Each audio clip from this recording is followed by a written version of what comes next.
Welcome RidgeLife, I'm Tim, and today on Ramblings, guys, it don't feel like fall, but fall is coming. It's like 80 degrees out here right now. You can see all the leaves are falling behind me, the leaves are changing color, and I'm wearing shorts. That's right. But guys, I believe it's going to be like close to freezing Halloween night. This is Friday.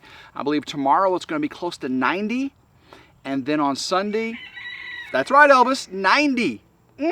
Elvis. 90. But Sunday, it's going to be like, I think they said in the 60s. High in the 60s. Like high 85, 86 tomorrow. High the Sunday, 85 or 65. That's crazy, isn't it, Elvis? I know. But what that means is them deer are going to start moving. Ooh, and I haven't bow hunted once this year. I know, right? Hopefully, I got to get my crossbow out. I haven't fastened down any of my tree stands. I loosened them up for the summer. So I need to get out there and fasten those down. I haven't got a food plot at all. You know, I've been clearing the land. I've got brush piles in the field where I normally hunt. I got my bees now in the field where I normally hunt. I've got tents in the woods where I normally hunt. I've got farm equipment in the woods where I normally hunt. Will this year be a bust? I don't know. Will I even get to hunt at all this year? I don't know. It's going to be okay though. Rifle season comes around, I will definitely get out in the woods for rifle season. I still have a little bit of time left for bow season here with my crossbow, and I'll get out there. And but I'm not going to push it. You know, the last few years, you know, I hunted every moment I had, mornings, evenings, weekends. You know. And I got a lot of deer. You know, I saw a lot of deer. I videoed a lot of deer. This year the priorities are a little bit different. I got things to take care of. You know, this may be a no work life. Go no work life. But believe it or not, I do have work. You know, I still have work at the steel mill. I still have a sun-do list for Grandma Carol, and she does a lot for me. Obviously, she does a lot for me. I'm living in a camper right next to her cabin. She makes dinner for me quite often. I'm doing laundry in her washer and dryer right now. Yeah, she definitely takes care of her son, that's for sure.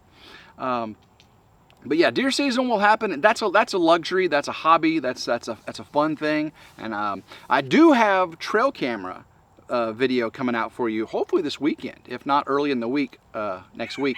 But I've got the trail camera. I got the trail camera cards that I collected from this summer. Lots of bucks in velvet, lots of playful bucks. And then I actually found one camera that apparently I'd forgotten where it was. I thought I counted all my cameras. I found another camera and it had an old card in it from the late winter, early spring. So you're going to get to see a retro chip from the end of last year, or you know, winter into spring. And that one actually has some pretty amazing activity on it. So if you like trail camera videos, deer, turkey, coyote, that kind of thing, you're going to look out for RidgeLife's trail camera video coming out in these next few days. Yeah, there's some pretty cool things on that first card. The other cards, you know, these bucks in velvet, you know, they're not giant, you know, early in the summer because they're growing. Their bones are growing. Deer's antler, white-tailed deer antlers, are the fastest growing substance known to man, so I've been told.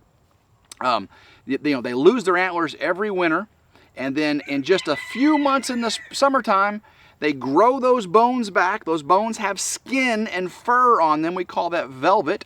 And then in the late summer, the blood supply to that skin starts to get cut off, and they start to rub those antlers, that dead skin, that itchy, dried up dead skin. They rub all that off, and there's the bones. Deer don't have horns, guys. Deer have bones. They're antlers. Antlers are bones. Just like the fingers, you know, the bones in your fingers, that's what they are. The blood supply to the skin goes away, and then all the skin comes off, and they just got dried bones sticking out there. That's why they call it the bone collector. And I'm not really a bone collector. I harvest a lot for the venison, the backstrap, the yummy in my tummy. But I do like to see a big buck out there. Whenever a big buck starts to cross, I don't care how many years I've been deer hunting, I still get that flutter in my stomach. The buck fever starts to hit. Those bucks usually in the rut, they've got a purpose. They don't stay anywhere long. They're looking for doe, and they're just stiff-legged, walking pretty quick. Head to the ground, and they may stop just for a second, and you got to take that opportunity, lay down on it, cut the boom, and hopefully it drops where you shoot it. Sometimes it runs off, and you got to go find the blood trail. That is the sport in it, guys. It's not, you don't just go out and pick your deer on some deer farm and say, I'll take that one right there, and they give you a tag and then you go take. No, that's not that. It's not a meat market here. Now we do have a lot of deer on the ridge, okay? We do have a lot of deer. So getting a small buck or a mature doe, not that big a deal. I can definitely get me some doe. I don't want to take the does that are still with fawns.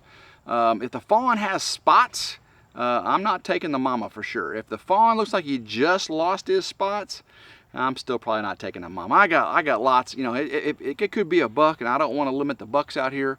I know the fawns can live, at 6 months or so by themselves, but I usually let them go. If a twin pair of fawns is with their mama doe, or just even a single, I let the doe walk, because I'm going to have another doe come by. I may have a 6 point.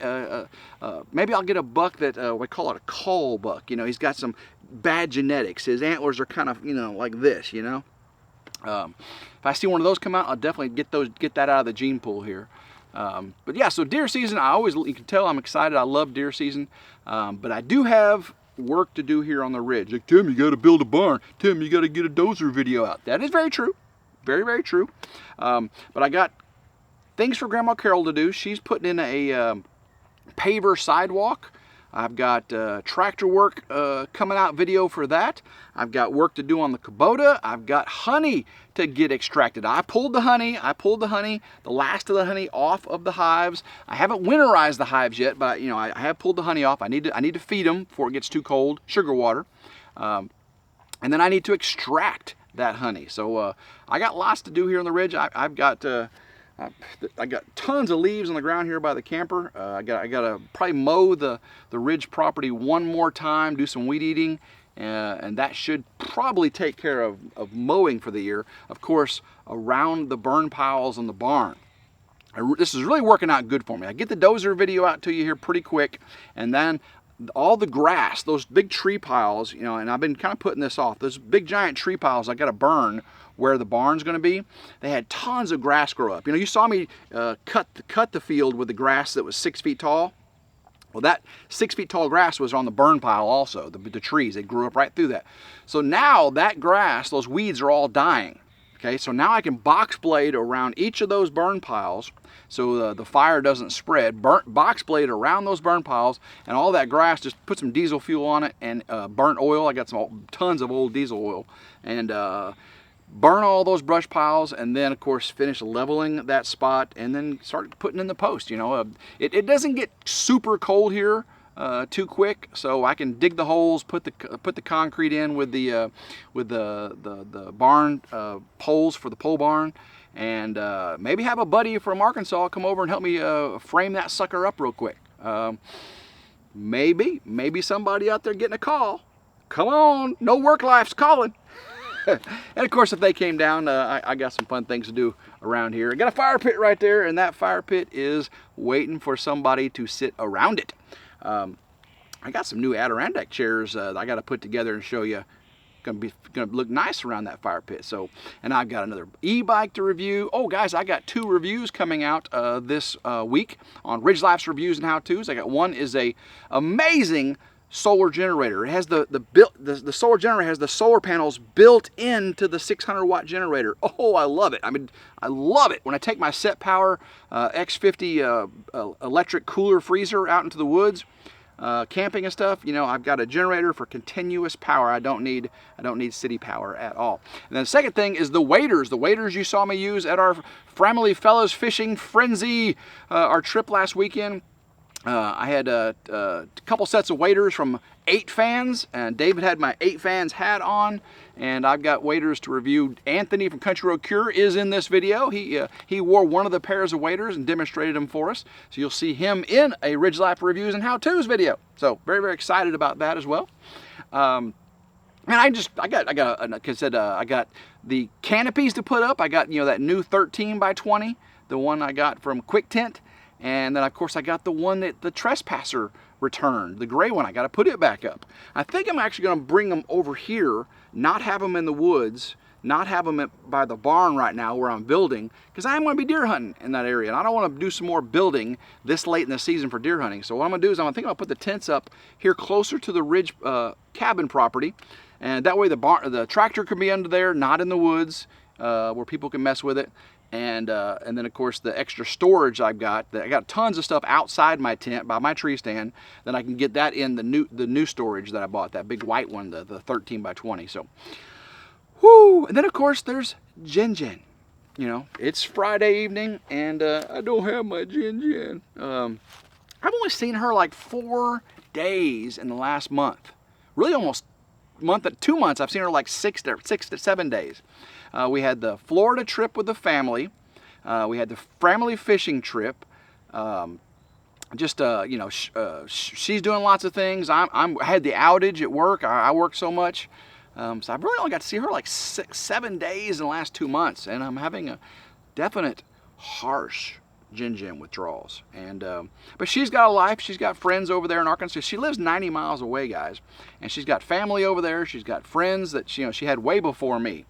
You know, she got her, you know, she has all kinds of friends that she wants to hang out with and continue doing the things she was doing, you know, and I've got things I've got to do here. So we're both grown adults, and if she needs time to do all those things, then I just got to be the man and make sure I can take care of what's important here while she's taking care of what's important there, and then we come together and grow our relationship. And I've learned from you guys, okay?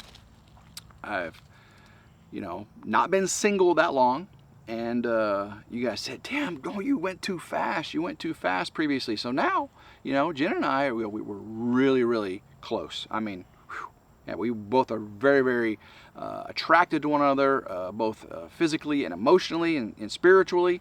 She's been to church with me several times. I love that. She actually wanted to go to church. She asked Tim, are we going to church? I said, yeah, we're going to church. I was like, yes, got someone who wanted to go to church. And, but we're also emotionally secure enough to where we don't have to be with each other 24/7. So, you know, she wants to be out with her friends and enjoy some girls' time, just like me going out with the guys' time, right? This last weekend. That was me and the guys' time. You know, if she wants to do her and the girls' time, that's perfectly fine. She's an adult, and I support that. Taking it slow. Taking it slow. Can I say I consistently take that slow? Probably not. I'm not I'm a list kind of guy, right, David? But I'm not really a take it slow kind of guy. But I'm learning. I'm learning these things. All right, guys. Well, I've got all kinds of things I got to do. It is Friday, and the work week just starts for me on Friday, okay? So I've got tons of things to do in the camper. I got to start preparing it for winter, for one thing. Oh, my goodness. So, guys, until next time, I hope everyone has a blessed evening. Keep rambling. Go RidgeLife.